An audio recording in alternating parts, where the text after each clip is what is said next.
Welcome to The Explainer. So today, we're doing something a little different. We are conducting a corporate autopsy on one of the absolute biggest tech navigation giants in the world, TomTom. You know the name. We're going to look specifically at this fascinating moment in time when the company was standing at the absolute peak of its mountain, and we'll dissect the massive, high-stakes strategic gamble they took to try and stay up there. Right before making this massive gamble, Harold Goddijn, the CEO of TomTom at the time in 2008, had this moment of just supreme confidence. He famously said, "We are well placed to consolidate our leading position."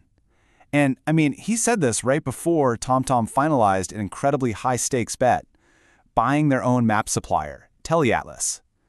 The whole idea was to consolidate their dominance in a mobile navigation market that was, frankly, changing at light speed.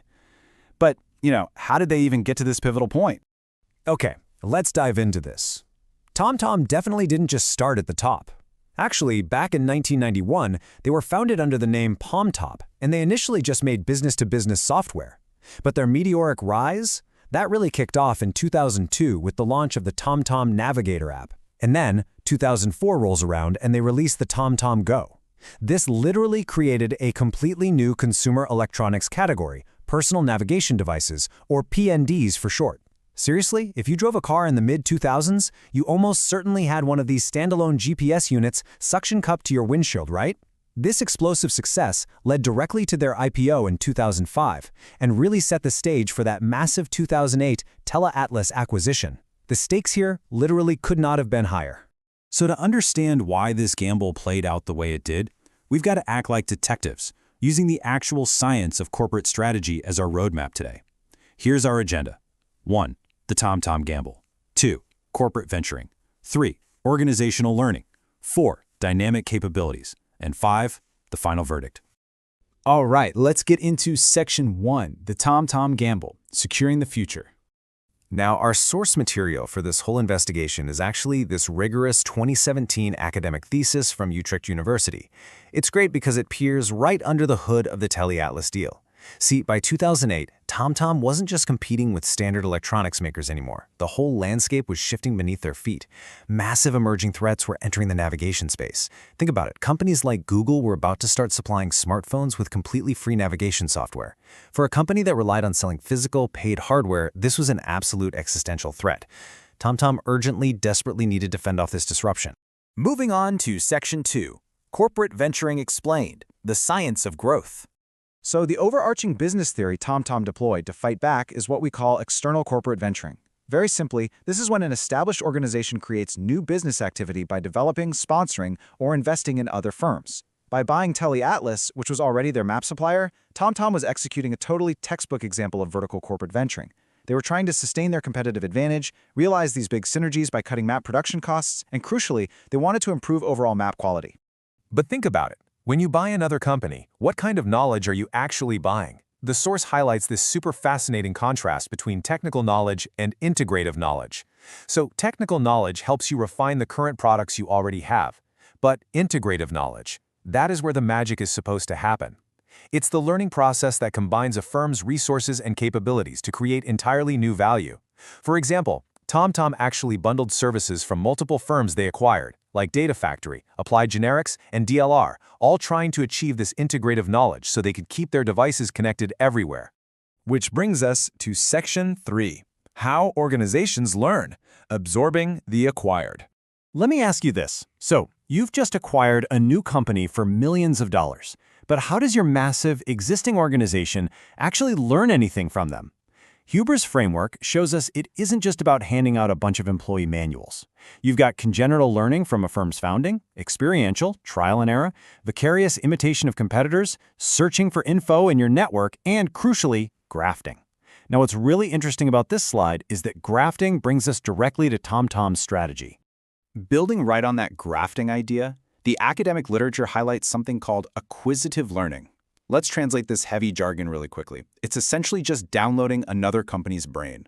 By acquiring TeleAtlas, TomTom was trying to completely bypass years and years of expensive trial and error by simply internalizing the pre-existing knowledge of this newly incorporated firm. It's like a shortcut to getting smarter. But, and this is a big but, organizational learning actually has a very dark side. It is called the Icarus paradox. Just like the myth of Icarus flying way too close to the sun, this paradox happens when successful firms turn a pattern of success into a pattern of failure. They do this by oversimplifying their operations, holding way too tightly to past procedures, and heavily focusing on markets they're already specialized in, instead of exploring entirely new capabilities. Basically, a company's greatest strength can suddenly, and tragically, become its fatal flaw in a market that's changing this fast. Let's look at Section 4, Building Dynamic Capabilities, the Agility Muscles.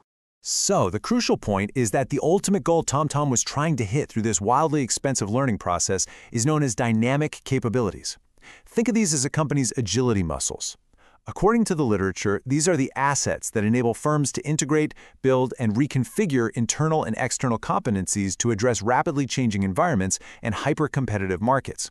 This exact agility is what TomTom desperately needed to survive the incoming smartphone disruption. The research actually breaks this down into 3 major dynamic capabilities a firm has to master: sensing, seizing, and transforming. Step 1, sensing, is actively identifying external opportunities out there in the market.